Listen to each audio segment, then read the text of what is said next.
Hi friends, सो इस video में हम लोग ये पर्टिकुलर प्रोग्राम देखेंगे। तो डायरेक्टली एग्जांपल से इसको समझते हैं। तो इनपुट के फॉर्म में हमें एक एरे मिलेगा जो कि बैंड एलिमेंट्स को रिप्रेजेंट कर रहा, दूसरा एक n का वैल्यू मिलेगा एंड तीसरा मैक्स सम मिलेगा। तो n जो है फ्रेंड्स, जैसे यहाँ पर n 5 दिया है तो इट मीन्स कि हम 1 से लेके 5 के बीच में नंबर चूज़ कर सकते हैं, करेक्ट।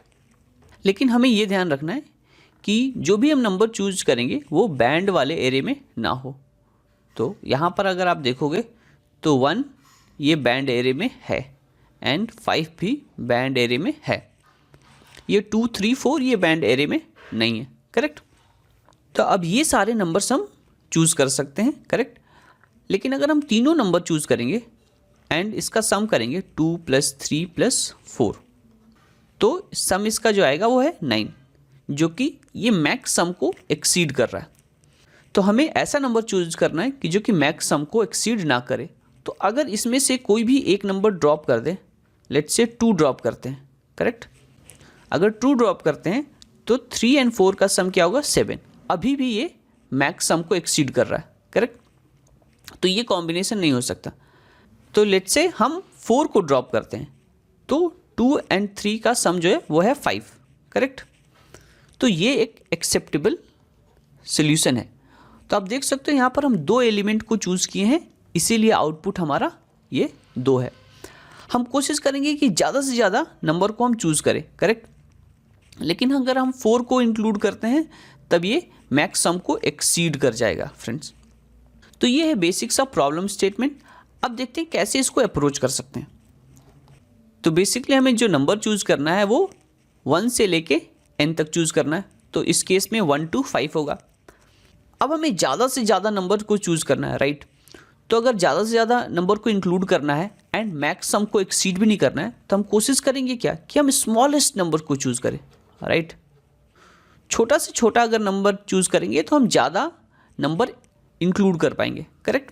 तो जैसे 1 के पास आए, अब इसको देखेंगे कि क्या ये बैंड वाले लिस्ट में है।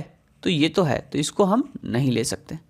आगे मूव करेंगे, क्या 2 बैंड वाले लिस्ट में है, तो पता चला नहीं है। तो this is eligible for selecting, तो इसको हम लोग ले लेंगे।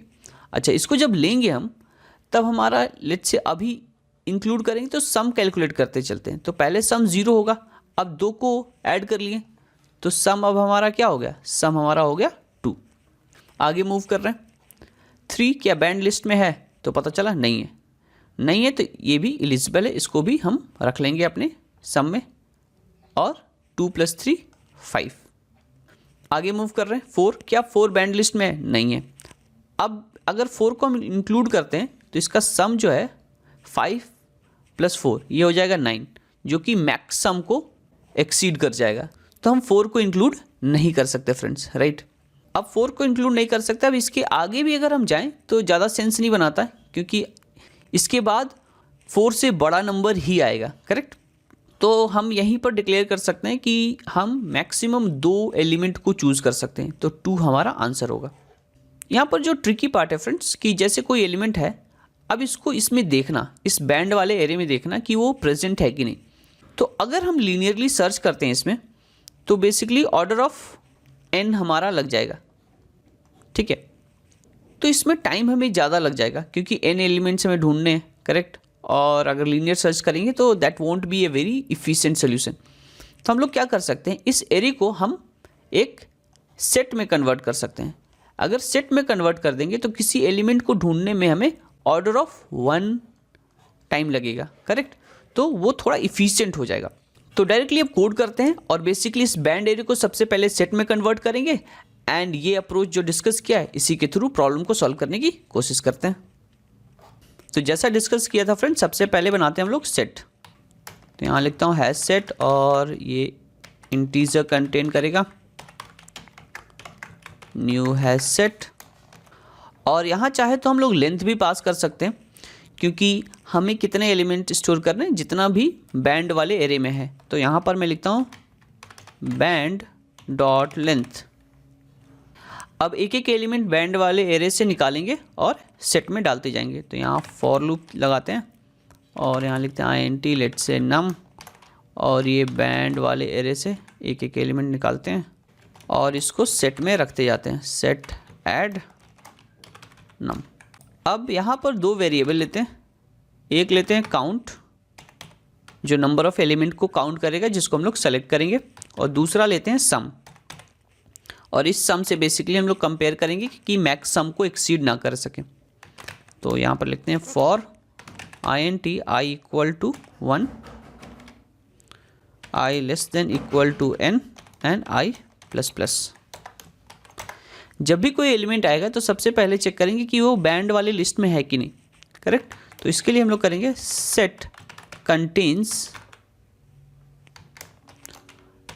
तो इस एलिमेंट को पास किए, अगर वो लिस्ट में नहीं है तभी हम कुछ काम करेंगे। तो यहाँ पर लगाते हैं, इसको नेगेट कर देते हैं कि अगर वो एलिमेंट नहीं मिला, फॉल्स आया तो उसको ट्रू कर दे, ठीक है। अगर एलिमेंट नहीं मिला बैंड वाली लिस्ट में तभी हम उसको ऐड करेंगे। उसके बाद एक और कंडीशन लगाएंगे कि जो भी हमारा सम है और इस नए वाले एलिमेंट को ऐड करने पर हमारा मैक्स सम से कम आता है या इक्वल टू आता है। तो यहाँ लिखते हैं मैक्स सम, तो बेसिकली मैक्स सम को एक्सीड ये नहीं कर रहा है, ये देखना चाह रहे हैं। अगर ऐसा है तो हम काउंट अपना बढ़ा लेते हैं कि एक और एलिमेंट आ गया, करेक्ट, एंड सम को भी हम इंक्रीज कर देते हैं, तो sum equal to sum plus i, correct. अब यहाँ पर ये भी कर सकते हैं कि अगर उस एलिमेंट को ऐड करने से हमारा सम एक्सीड हो जा रहा है, राइट, तो उस एलिमेंट को भी ऐड नहीं करेंगे और उसके बाद सारे एलिमेंट भी क्या होंगे, वो बड़े होंगे, करेक्ट। तो उसके बाद भी हम कोई एलिमेंट ऐड नहीं कर पाएंगे। तो हम चाहें तो एल्स में यहाँ पर एक ब्रेक लगा सकते हैं कि अगर ऐसा कंडीशन आ गया कि कोई ऐसा एलिमेंट आ गया जिसको ऐड करने से सम हमारा बहुत बड़ा हो जा रहा है, मैक्स सम से बड़ा हो जा रहा है, राइट, तब आने वाले एलिमेंट्स भी उससे बड़े ही होंगे, तो आगे चेक करने की कोई ज़रूरत हमें नहीं है। तो आई थिंक इस प्रोसेस को कंप्लीट करने के बाद काउंट में हमारे पास करेक्ट रिजल्ट होगा और उसको रिटर्न कर सकते हैं। तो रन करके देखते हैं। तो सैम्पल टेस्ट केसेस एक्सेप्ट हो रहे हैं फ्रेंड्स, सबमिट करते हैं।